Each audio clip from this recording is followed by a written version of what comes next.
1822. Chrissy Funny Pants, Chris DiStefano.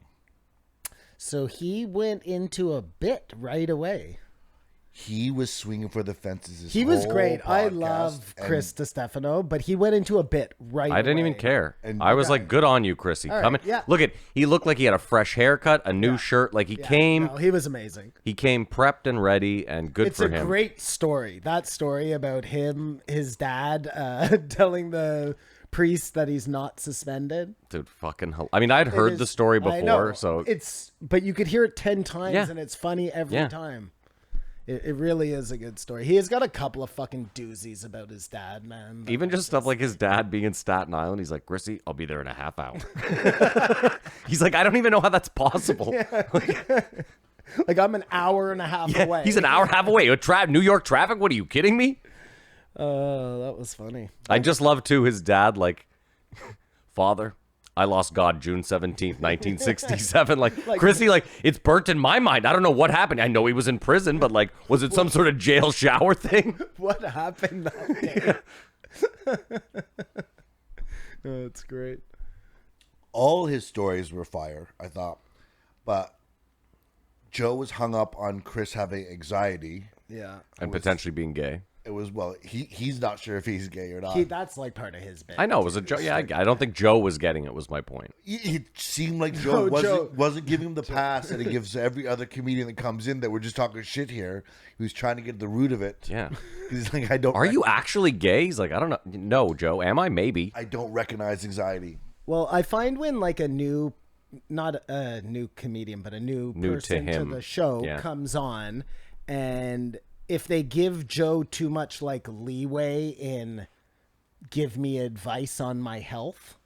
Oh yeah. You know what I mean? Go down a that bad can path. go down a weird path at that point because Joe is not a psychiatrist. He can help. But he plays one on the show. I know, but he could help you with your getting a diet routine down and all that good shit. But like he's not equipped to deal with Chris DiStefano's fucking demons, you know?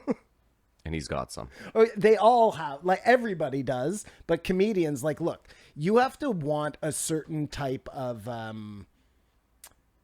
praise, first of all, or total devastation to want to be a comedian. Those, to me, are like the two places you're going to land. You're going to be getting people who love you every night, or you're going to get people who hate you every night. It's weird, though, because when I think about why I want to do stand-up or why I want to think in my head that I want to do stand-up, it has nothing to do with wanting praise or to get... I don't know. I like making people laugh. It has nothing to do with... I guess maybe... Does praise come with that? Is that like the... Well, yeah, you're making people feel good and they love you. I don't know, like at the basis level, you know? But I feel like I've made you laugh, and I feel very little love in the way from you. It's a very... Are you okay over there? Yeah, are you okay? Are you asleep? I'm just wondering where to dive in here because he said so much. He was talking about the poetic justice. Yeah, how he's seen it twice in his life. Have you ever... watching somebody get their just desserts? Well, he was talking about the guy on the train. It was like, please, my daughter has really bad ears. Stop, please, I beg you. And then... He's just, he fucked the guy up and then the cops took the guy away. I'm sure I've seen it. Like, I'm too, my brain is too scrambled for me to pull like the Mike Tyson was poetic justice. Yeah, that was a good one. Oh, yeah, that was big time. That was great. I mean, there are some people I pray that they get their poetic justice. There's a video that, I guess, I don't know if this is it, but there's a video where, like, this dude is getting beat on a sidewalk by two guys. And if you look carefully... way down the sidewalk, you can see two guys. I mean, they're moving like Usain Bolt speed towards this fight. And they both, like, jump kick the two guys. And again, that's one of those things where you're like... It's the lion saving his buddy, the lion. There you go. But, I mean, again, I don't think they were friends because the guy that was getting beat got up and smoked one of the guys that just saved him. I think he was just swinging for the fences, right? Like, that happened to me before. Oh, there, I have one. I think I've told this before, but when Babylon... Remember when the street was getting ripped up in front of Babylon? I think it's happened twice in my lifetime, so... Okay, well... Second time. Yeah, the second time when it was like the Terror Dome. Anyway, I left Babylon one night, 3 sheets to the wind, just fucking wasted. And I get in front of the Max Milk, and this girl Parker was sleeping with walked by me. And as she walked by me, these 2 Vanier skids were walking the other way. And they turned around and said some shit to her, like, fuck you, you dumb bitch. You don't, what a cunt, whatever. I can't remember. And me and my drunken, like, again, I'm not even fucking this girl. But I decided to, like, white knight it. I was like, what the fuck did you say? And they immediately turned around. And I was like, oh, I guess. I got one of them in a Nolan Ryan headlock. But I had him with my right, and I don't have a great left. So I'm hitting him with my left. And then I realized, like, both my hands are occupied, and his buddy's coming at me. They nearly throw me through the window of the pizza joint. And now I'm getting beat. I'm like, fuck. And none of her friends are helping, by the way. There's like 6 punk rockers there who are doing nothing to help me. I got my foot stomped. I'm literally like, I'm about to get killed here. I get a moment where I feel like I'm free, and I just start swinging. Like just haymakers, but I'm not hitting anything. I'm like, what's going on here? And I look up, and Graham, Mike, and Joey T have these guys pinned against the fence and are just fucking feeding. Like Joey... Dude, yeah, and I literally was like, oh my God. The right group of guys. Exactly, the perfect the reinforcements. I love that story. Yeah. That's a good story. Did you say you were getting foot stomped or you got your foot stomped? He got his foot stomped. Oh yeah, the guy broke my toe, like stomped my foot. That's a weird move, but I guess such a weird move, but well, slowed you down. You know, in the course of a fight. Dude, in a street fight, fucking sure. looking to get bit. Listen, if I get in a street fight now, I want to rip out your Simon eyes straight for the groin, and neck, your and testicles. Yeah, there's no beating around the bush. Whatever is against the rules in the UFC, Simon's going right for that. When this is over, no matter what, you're not going to see, and you'll never reproduce again. I fought this wiry Jew. He took my testicle and my neck. He just bit my ball off. Speaking of assaults, they talked about. Have you ever seen someone like they were watching a video of the guy punching the football player at the airport? Yeah, I saw that video this week. Like, have you ever seen it when people just get pushed? Like you can't, like the employee has a threshold of what they could do, but I've never seen it. I don't humans have a threshold. See people like get the fuck out, get the fuck out of the store. I've know one friend who owned a Subway franchise who actually did beat someone up who's being an asshole. Dude, there was like the owner. The guy at the 7-Eleven used to jump. Remember Rob? You didn't go to the 7-Eleven in the old Auto South often, did you? No one in... He lived right around the corner from it. No one who worked at the 7-Eleven... Yeah, but way after you. That's the problem. No one who worked at the 7-Eleven had a Christian name like Rob. Okay. No, they were all white guys back then. Yeah. Maybe you're right. Yeah, they were all white guys. It was the heyday. When I was young, there was like an overzealous 7-Eleven employee who, if he thought you were stealing or fucking around, like he was over the counter and after you. He didn't last long. He did. He was there for years. Stomped the fuck out, man. Oh no, he didn't do it. That was the thing. Is like I was young, right? So he was coming after people my age, like Sullivan. Dude, Sully's would walk in there and like be like, "I'm taking ice cream." I always just think it's bouncers. Like that's the grayest area when you see bouncers throw someone out of a bar. Like I worked at Barrymore's. The cause, but you like the police come and more generally they side with the bouncers. So, dude, I watch people be a bouncer. I watch people catch beatings where when I was like, this bouncer's going to jail, and like you said, the cops would show up, and I'm just like, oh, this guy's going to jail. Like, wow, interesting. I can't see Crusher like throwing out beatings. I mean, I know he wasn't like that, obviously, but he wasn't like that. And when you're that big, I was just gonna say, like, you have really to be big. Insane. You reminded me of the guy Ali Sadiq talks about at the who bumps his head on the door of the Brown. Yeah. Dude, the biggest bouncer Barrymore, his name was Moses. He was 7'1", 450. Whoa! But again, like Crusher, he was just like nicest guy. Special kind of lunatic who wants to test. Yeah, it really does. That big. Yeah, and I think when you're really big too, like you have two paths you can go, right? You can really lean into that shit and be like a scary giant, or you can lean into that shit and be like you have to overcompensate the other way because people are already afraid of you. You know the posts, the brass posts that hold together the velvet rope? Sure, yeah. Well, outside the club, there's a velvet rope, and they have posts that you hook all the velvet. What is that thing called? Anyways, go on. Point is, I watched a guy when I get thrown out of Barrymore's aggressively, and when all the bouncers were dealing with two other guys, he grabs the post, picks it up, and like cocked it back full swing. And then out of nowhere, some good Samaritan came in and grabbed it. And then the bouncers just kicked the living fucking shit out of this guy. I mean, I'm not going to lie. At that point, I was like, this guy really had it coming. Attempted violent assault like that. Well, yeah, I was thinking about the other day, last week, where we were talking about old places with like more of like resonance, classic comic clubs. I forget who was talking about it, but Barrymore's is the one place I could think would have in Ottawa some sort of thing in theirs. Yeah, in Hendrix played there, and it's weird that it's like struggling. Or it's not struggling. The problem with Barrymore's is it's owned by incredibly rich people that don't give a fuck. Same difference. They're not making it thrive. No, they're not. The other problem is it's a historic building, so renovating it is incredibly difficult because it has a very low capacity for a big building. To have concerts in versus being Yes. the Barnett was Like its capacity was like 20 more than Babylon. It will be the change of the guard though if that disappears. It won't. It can't. It's a historic building. It'll be there forever. Yeah. That's good to know. Landmark. One of the reasons why we like Chris DiStefano is because he's quite a history buff and stuff, and he was talking about something we've talked about, like is it true? Like what do we really know from the stories that are written? Which slaves are bad or whatever, and it's just inevitable progress for these stories to get written by the winners, we said, and then it got to the pyramids. We still don't know. Slaves. Were they saying in this they didn't even have the wheel?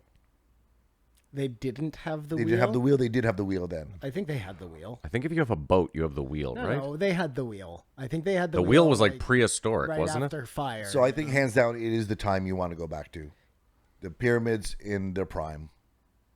I have a feeling that by saying that, the pyramids in your prime, you actually end up a lot farther back than you're probably thinking, you know? I don't think he cares, though. You better give a year.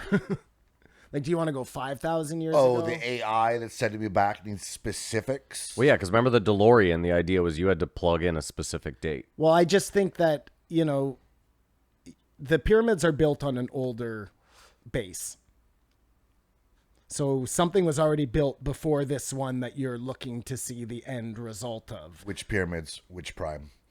But that led into the Mars door. And have anyone done any more research in the Mars door? We talked about it last week. Oh, I believe it. That's the research I've done.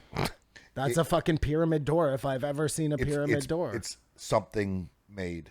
They say it's a natural thing. Even if it is natural, how fucking cool is it that it made a door? I mean, again, I'm sure if you scoured the Earth, the one that we're on, you could find a natural-looking doorway somewhere. I mean, maybe underwater somewhere. I could see that. No, I guarantee you, somewhere in some mountain somewhere, there's like a. If you got again, too, it's the angle it's taken at, right? Because it's all about angle and lighting to make it look. I don't know. There's like nothing else on Mars, and then there's this. Yeah, We don't know that. Again, No, we don't know. We don't know anything. Chris said he does not want to go to space. Joe says he does. No, I do not. You do not want to go. Well, you don't even want to get on a plane. No, yeah, I definitely don't want to go to space. there is no fucking way. No You'd have to way. offer me an exorbitant amount of money. You have to pay me to go to space. Yeah. I was super high the other night just looking out at the stars. Mm-hmm. And then I have this thing playing in my head like I'm looking at light of a star that died 20 million years ago. Mm-hmm. And that's where I'm just like, this whole thing is just bullshit. Because we're willing to accept that like it. I mean, me too. Hook, line, and sinker. Like The Mars door. No, that stars are dead light from 1 million plus years ago or whatever, hundreds of millions of years Some ago. of them are. No, I think they all are. Like the sun. Well, no, the sun is close enough. I see. So some of those have to be like some that. of those. Well, do they? I don't know. The sun is True. the closest one True. to us. True. Isn't the sun the closest star to us? I don't know shit about space. I think it sense to me. is. Makes It sense sounds to me. right, Yeah. right? I'm a fucking moron. So everything else, If you believe in that sort of thing. everything else, every other light in the sky is just a dying ember of some previous time. Like, I can't. Anyways, go on. The worst pollution we're facing now is social media pollution. Correct. Agreed. I don't know. I'll put it to you this way: if we fuck the ocean up to the umpteenth degree, social media won't fucking matter. Well, I think we have done that already, so that's out the window. But I just think taking a look at social media and trying to, I don't know. The problem is you can stop going on social media. I don't see a way where we can stop throwing plastic in the Plastics ocean. and whatnot. I mean, the individual could. I mean, we all could. Sure, but I'm just saying is like the social media thing is a weird one because like These guys are all victims of their own. They sit here and they're like, social media is terrible, and then they have 10 posts a day of like, buy a Traeger grill, or I'm playing here, or look at this meat. Or, you know what I mean? Like it's a weird flex to be like, I make the majority of my money off social media, but I think it's garbage. Like, Twitter is infringing on our rights. I write on Twitter. yeah, I creep on Twitter. I like they're actually posting that statement on Twitter. Oh, Tim Pool does that all the time. This is a garbage medium. Like get okay, off of it. Yeah, cool. What are you doing? Like, at least Joe didn't like YouTube and said, "Fuck it." Mm-hmm. You know, I'll go to put your money where your mouth is. Something. I mean, it's not. I don't think it's that much better, but something. You know. I mean, listen, Joe leaving YouTube is like, if you're a hostage of, let's say you're in a hostage scenario and you're one of 10,000 hostages, if you just slip out the back, they're not really going to be like, it's not like the people holding hostages are going to be like, what happened? They don't really give a fuck. They're like, yeah, we're going to lose a few. Too soon. What do you mean? Well, that's what the story coming out is, the hostages. Oh, sorry. I didn't mean it like that. With the school shooting. I'm just being cold. Terrible analogy. Sorry. That's not where I was going, obviously. This guy fucking drags me. Fucking guy. Chris is really honest, and Joe was talking about the price of lying, which I think is a good lesson. Like, because the lying seems like it's saving you a cost when you do it, but then the compound of having to live by it and then support it. Do you know what I mean? Oh, if you live in a house of lies, it's a terrible way to live. It's such a way. It's not money, but there's a cost to lying. And it's a certain personality that can live like amongst those lies, a foundation of lies. Yeah. You know what I mean? It would cause anxiety. No, I think those people are true. Like, because the people that I know that are like that, they live in like ignorant bliss. I almost think they believe the lies. Ignorant bliss, or like sociopathy. What is it? Whatever. Yeah, I know. Yeah. But I mean, again, I don't know because I'm not in their head. But you know what I mean? It seems like they truly believe it, or they're willfully ignorant. I don't know. And on the same token, they talked about how there's a value in being wrong. Like, of course, being stuck to what you think or whatever. Like, yeah, it seems like it keeps you going. But if you can, I'm guilty of it. I always think I'm right, but yeah. There's tons of oil refineries in Canada. You dumb shit. I was gonna bring that up. No, there's not tons. But Captain Sandy on Below Deck, she's never wrong, and it comes across badly when you watch it. You know? Humility is a good thing to have. It's a good quality. So, Captain Sandy, if you're listening, it gives you capital, where lying takes away your capital. Oh, that's interesting. It's just an interesting. Is that what they said? That's what I extracted from what they said. Okay. Especially too, if you want to be a leader, you have to show humility, and you have to be able to say, I don't think people want to follow someone who. Well, is that why you sent me that Brendan Schaub thing? What does that have to do with being a leader? No, I thought it was hilarious that. No, it has no. I think it's hilarious that he won't watch his own comedy sets. Like the value and criticism of seeing something's wrong, or just watch what he did. Well, again, I just think it speaks to why he maybe hasn't gotten that much better. 90% of people tell you they hate watching themselves. Of course you do, but as a comedian, you have to listen back. Said, no, you watch it back, you take notes, you fix it. That's how you play the game. Yeah, and they were also like, "Is that how you fought as well? Like, only your coaches watch your fights? That's probably not." Like I imagine, though, it doesn't feel good watching yourself get knocked out. No, but you want to see if that guy had a tell, or he slipped a certain way and you should have seen it coming, or whatever. Fuck, I'm not even a fighter and I know that. That's what I'm saying. You could even, dude, you could just watch it and go, oh my God, I made 2 small mistakes here. If I can just alleviate these, like, I'm in every fight. He's loading up. How did I not see that? Yeah, I got to feint more. I have to be more aware. Look, I'm telegraphing my right. Like, there's a million things you could watch a fight. Again, Simon and I are the most... basic of fight fans. And I imagine comedy's the same way. Like, oh shit, I rushed that punchline. Yeah, that one hit hard right there. I got to keep that. Like that. That's the joke, you know? Yeah. So that's the reason I sent it to you guys, which neither of you responded to. So I'm amazed you even watched it. I did on the toilet today. Great. Then they talked about warfare progression, which is that's another thing that you're like, you thought... Say when you watch 4th of July or Platoon or all these Vietnam movies, like, we're all going to learn this lesson. We're not. It's inevitable, as I've been saying the last couple of weeks, what happens to us. But who wants to be a leader? Like, who? we were touched about if someone wants to be a priest, like, no, you can't be a priest. Yeah, you have to be a If you want to be leader, nah, it's not for you. It's such a weird thing that I think it has to do with the Bible. Like, you know, stories start a way and it comes back. Like, there has to be a leader. This is just it's how you play the game. You know what, though? I think back to, like, Band of Brothers. I know this is a weird anecdotal, but, like, Dick Winters. Yeah. You know what I mean? He was just some dude, started at the same level as all of them, and through no, like, I don't think, and again, it's a Hollywoodized thing, so I don't really know, but it doesn't seem like he was, like, actively trying to be a leader or the general. He was just doing He his just job. rose through the ranks through. I mean, if you put any kind of 4 people together, Kamar, One will become a leader. Like, that is in us from, like, pack animals, you know? Before the books.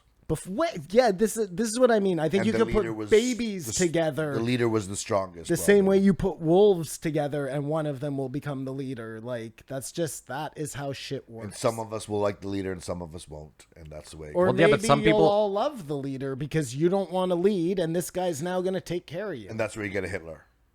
When everyone loves the leader. Not always. Which is a weird thing.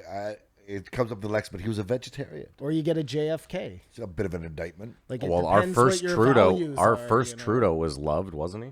Nah, but he wasn't a very good dude. Yeah, but I'm just saying he had like 6 terms or 3-4 terms, whatever. Not 6. Yeah, it wasn't. But you know, he came back. He was like 1,000, and he was. Yeah, I mean FDR would have been like reelected fucking forever if they hadn't changed the rule. I think. Oh yeah. Maybe did they change? I don't remember. It doesn't matter. So they didn't get too stuck in geopolitics, but Chris is sure that the only thing that would bring us together is an alien invasion. But I don't think. I think the alien invasion, if it would happen, would just obliterate us. It wouldn't be a war that could be fought. If you took the whole world, Kamar, okay, think of all people. What do you think people would believe more if all of a sudden there were aliens? You know, like coming down from wherever, or if it was like a religious thing where an angel was coming down. No, what do you think? What do you think would be more accepted by like humans? Aliens. You think aliens? Yeah. I mean, it depends if you have video. Well, the problem is this, Simon. There's too many Christians or religious people, so the religious people would be like, "Well, we told you so. We knew this was going to happen." So that would probably be more widely accepted. This is what I mean. I'm wondering if it was because when they talk about Operation Bluebeam, that's the one where the American government is going to fake alien invasion of some sorts. Okay. For whatever they're going to do. But it's always alien invasion or like the prophet coming back. So they obviously have like both of these things in their heads already. So it's interesting. Could you see yourself saying whip him into shape? Whip him into shape. Like if you were trained. I would have been fired for sure. But I didn't even think about it. Because that's a racist thing? Well, generally probably came from, they were talking about slavery and knocked up was another term. Yeah. I mean, knocked up, I never would have known. Listen, when you stop and think about it for a second, if you had a black employee and you looked at them in the eyes and was like, we'll whip you into shape. When you think about it for a second, you're like, oh yeah, probably. Well, why would you just, it seems bad to say that to anybody. No, but like, think about that expression. It's more like a kid is sort of not going up to his full potential. So you're going to goes to a gym. Him? We'll whip him into shape. Yeah. Okay. Gotcha. I'm sure it's been said about me, but not in the way that I was going to get abused, but I was going to get forced. Yeah, but it's not slavery. It's just not a good expression. It's not a good expression, but across the board. I did not think of it as a bad expression before they mentioned it. Agreed. It just makes you think, how many of those are there? A lot. That's more what I was getting at. You don't say master bedroom anymore. It's primary bedroom. Who says primary bedroom? Watch Selling Sunset. I just say the upstairs sex hole. That's what we call it. Hey, that's all right. That's all right. That's how we advertise. There's 3 upstairs sex holes and a bathroom. You don't even. There's landmines out there. Yeah, tons. You won't know nowadays. Yeah, it's nuts. Z versus Z. They thought that was just ridiculous. Well, it is weird. I was thinking about that. Like I say zebra. I don't say zebra, but we say Zed. We don't say Z. I've that never implies said that you Zed. spell Z with letters, right? It still doesn't matter because zebra would be Z. Whoa, what? Well, W. You can spell W, right? W. Yeah. Doubleu. Okay. It's a few words that you could spell. All of them. A. You just use an A. But W, you get multiple No, letters. A is EH. Yeah, it's not. A is EH. Yeah. B is BEE. Yeah. C is CEE. Yeah. D. I is... EYE. What's your I guess. point? No, this is amazing. I think we stumbled on something. Actually, stop recording. I don't think you stumbled on anything. I don't know. It seems like I believe there's only word Kamar. I jokes believe or there's only one letter that is like T-E-E. But Zed is spelled Z-E-D or Z-E-D, Well, exactly. whatever the fuck you're Zebra gonna say. or- But I say both, obviously. Wouldn't it just be funny though? Like Zed. You're fluid. Like, yeah, I'm fluid. next up to the stage, we have Grammy Award-winning artist Jay-Z. Like Decided which way it went. it's fucking ridiculous. You know what I mean? Someone Just 'cause he's in- says that. Somebody should do that. Just because he's in Canada, No, somebody should be Jay-Z. it's like Bush X. That's hilarious. That's my rap name, Jay-Z. Now we should stop. The recording is over. F is EF. EFF maybe. F. I think it's EFF. M. I think it's EM? yeah, there you go. Maybe it's just You're I don't on know. fire. This is No, new it's game. not just M. Yeah, you're right. There's Sorry. no, Yeah. Okay. Well, don't get mad. I said no, EM sorry. first. I'm I just was- trying to work it out of I my was head. thinking for a second like MM. So it's If you Nope, can that ain't spell it. letters, M. but this is like the phonetic introduction. Like Kamar, if you learn the international phonetic, I was told, I don't necessarily know if I believe this, but I was told if you learn the international phonetic alphabet, you can master any accent on earth. You, Kamar. You can masturbate anywhere on earth. That's all I heard there. Yeah, well, you can do that, really. Because there's pronunciations connected to the phonetics. That's all it is. It's just like, yeah, like you can buy tapes where it's how to learn the Irish accent. And it's just phonetically. So it's a tape you listen to, and then it's written out phonetically. I wonder if that's only half of it, though. Because somehow it seems like just the mannerism. There's a mannerism when I see people do a really good... Yeah, but you can, I mean, again, that's pop just... off their head or whatever. Like it would have nothing to do with what it sounds like, but it just... Yeah, but I think once you work out the sound, then you watch half the battle. Yeah, then you watch the mannerism, and the mannerism kind of comes, you know. What was it with British guys selling us stuff?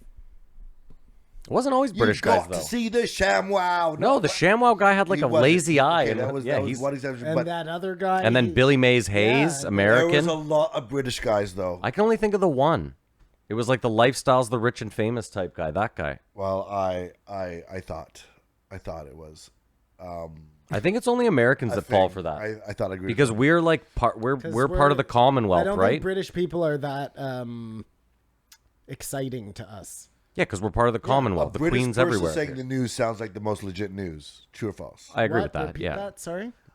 Like a British accent telling the news seems like the most legit news. Well, just because I assume it's the BBC. That's. Well, I get what he's saying though. Like if you have a dude from Southern Alabama, credible. if you have a dude from Southern Alabama reading the same news as a guy from like, I don't know. You have like a Dan Rathers reading the news, or whoever, a Walter Cronkite. That'll Still be better doesn't than a sound British as good guy. as a British guy I or disagree. a British woman. I disagree. Okay, that's all right. I'm with you, Kamar. Like I said, I felt Chris was challenged by Joe the whole thing, and he thought he was going to nail it with the U.S. Open ground screw story. Like this guy fucked Serena Williams on the thing. The guy quit the thing smoking. Like he was trying to get the ultimate validation from Joe, which I don't think he got it through it the whole episode. I mean, other guys do. I don't agree with I that. thought he shone, but I just thought he was like trying to go for a story that would just floor Joe and wouldn't happen. That's great. I think Sean is right. I don't know. It's good either way. This is a it's good language class today. Listen back to it after. He shined. We got to I move really on. thought he shined. I hate to do Or this, but shone. we're already an hour in, and we got 3 other long ass. Well, am I wrong to move on? Yeah. Give us the highlights there, Kamar.